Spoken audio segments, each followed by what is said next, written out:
జై భీములు. మరి ఈరోజు నా పేరు చలంచర్ల బ్రహ్మయ్య, ప్రకాశం జిల్లా నుంచి వచ్చాను. నేను యానాదుల ఉద్యోగుల సంఘంలో రాష్ట్ర బాధ్యులుగా పనిచేస్తున్నాను.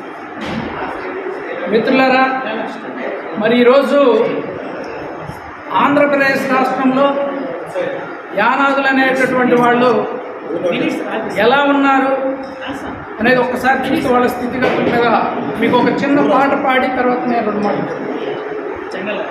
ఏమి మారేను రా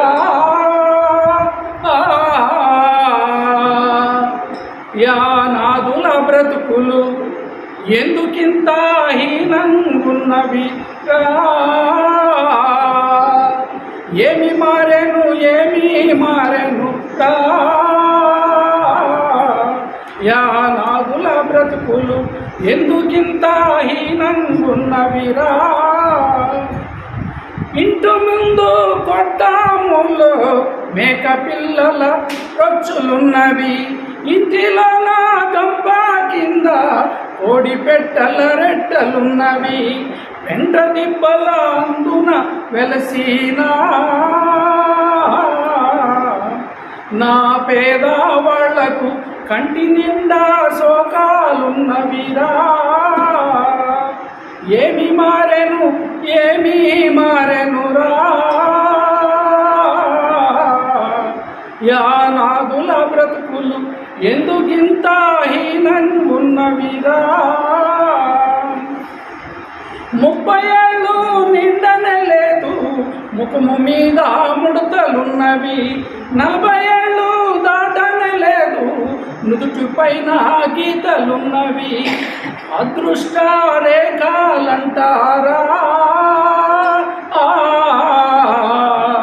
శ్రమ జీవుల్లరా వీళ్ళకొచ్చిన కలిగీతలురా. ఏమి మారెను రా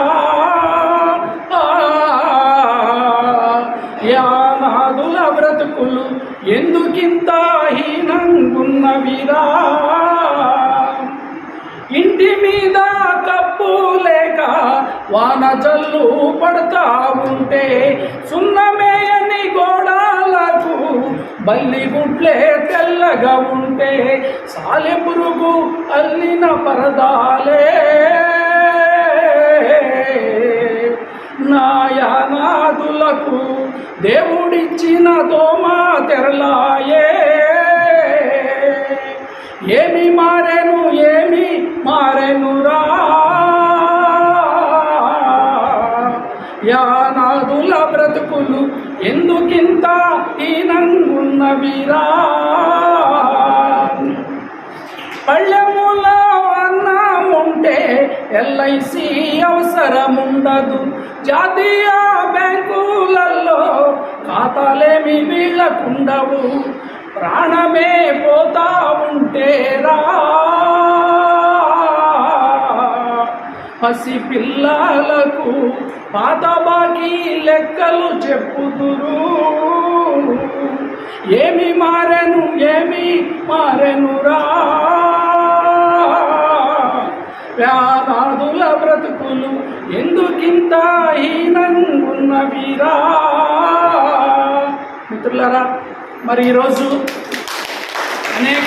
ఆంధ్రప్రదేశ్ రాష్ట్రంలో అనేక ప్రాంతాల నుండి వచ్చినటువంటి మిత్రులందరికీ కూడా మరొకసారి జై భీములు తెలియజేస్తూ, మరి ఇక్కడ రకరకాలు మనలో కూడా సంఘాలుగా ఉండటం అయితే అదొక మంచి పరిణామం. ఎందుకంటే ఈరోజు ఎస్సీల్లో కానీ అలాగే బీసీల్లో కానీ చైతన్యం కలిగినటువంటి అనేక సంఘాలుగా వాళ్ళు పోరాటాలు చేస్తున్నారు.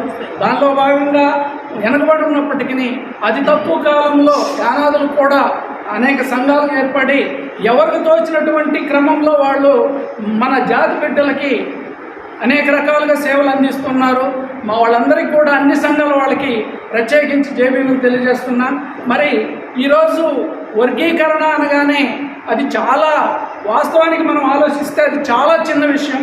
ఏంటంటే ఫర్ ఎగ్జాంపుల్ మనం ఒక కుటుంబంలో నలుగురు అన్నదమ్ముళ్ళు ఉన్నప్పుడు నలుగురు ఉన్నటువంటి ఆస్తిని నలుగురు సమానంగా పంచుకోవాలి. ఒక పక్క సామాజిక న్యాయం అని చెప్తున్నారు. సామాజిక న్యాయం అంటే ఏంటి? ఉన్నటువంటి ఆస్తిని సమానంగా పంచుకోవటమే సామాజిక న్యాయం. అయితే ఇక్కడ ఏం జరుగుతుంది? ఈ ఉన్నటువంటి వాళ్ళు ఎవరైతే అనాథులు ఉన్నటువంటి ఈ మన షెడ్యూల్డ్ ట్రైబ్స్లో బాగా వెనుకబడినటువంటి ఈ అనాథుల్ని అన్ని రకాలుగా సమాజంలో అణగదొక్కుతూ ఒక విధంగా ఉన్నటువంటి అనేక రకాలైనటువంటి ఉద్యోగస్తులు కానీ, ఉద్యోగాలు కానీ, లేదా పదవులు కానీ, రాజకీయంగా కానీ, లేదా ఇంకా అనేక రకాలుగా ఏ పోస్ట్ చూసినా కూడా మిగిలినటువంటి మన సోదర ఎవరైతే ఉన్నారో క్యాస్ట్ వాళ్ళు అనుభవించడం జరుగుతూ ఉంది. మనం ఇక్కడే చెప్పాం, ఇది చాలా చిన్న విషయం అని చెప్పాలి. మనం ఏంటంటే నలుగురు అన్నదమ్ముళ్ళు ఉన్నప్పుడు ఆ ఆస్తి అనేది నలుగురికి సమానంగా రావాలి.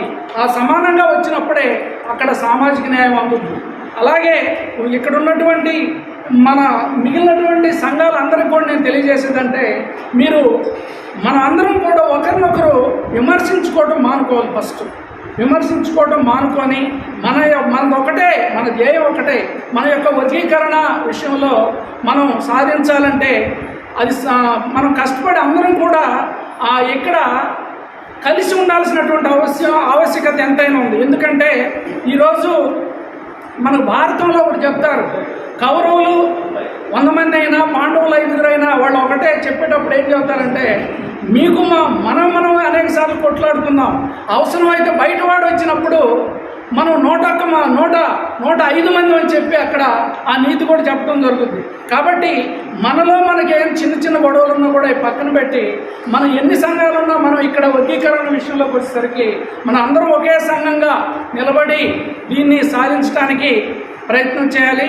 మరి ఇప్పటివరకు మిత్రులు మాట్లాడున్నారు, కానీ ఇక్కడ ఏంటంటే ఇప్పుడు పెంచలి గారు మాట్లాడినట్టు మనం అంత ఈజీ కాదు ఇది.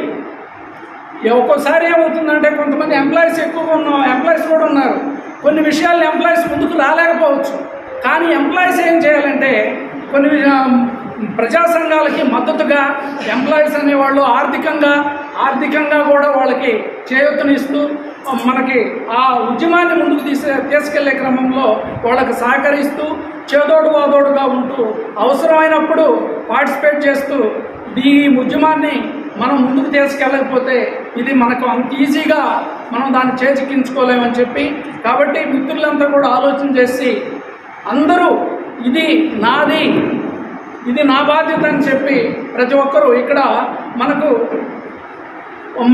3 టీలు అంటే ట్రెజరీ. కొంతమంది టాలెంట్ ఉంటుంది, కొంతమంది ట్రెజరీగా సహాయపడాలి, కొంతమంది టాలెంట్గా సహాయపడాలి, కొంతమంది టైం ఇచ్చేవాళ్ళు ఉంటారు. సరే ఈ 3 మేము ఇస్తామంటే వాళ్ళు వెళ్ళండి పుట్టి అంతకాడికి ఇంకేం లేదు. కనీసం ఈ 3లో ఉద్యోగస్తులందరూ కూడా కనీసం ఈ 3లో ఒకటైనా ఇవ్వడానికి మీ వంతుగా మీరంతా ప్రయత్నం చేయాలని చెప్పి కోరుకుంటూ ఈ అవకాశం ఇచ్చినటువంటి మీ అందరికీ మరొకసారి జై భీమ్ తెలియజేస్తూ ముగిస్తున్నాను. జై భీమ్.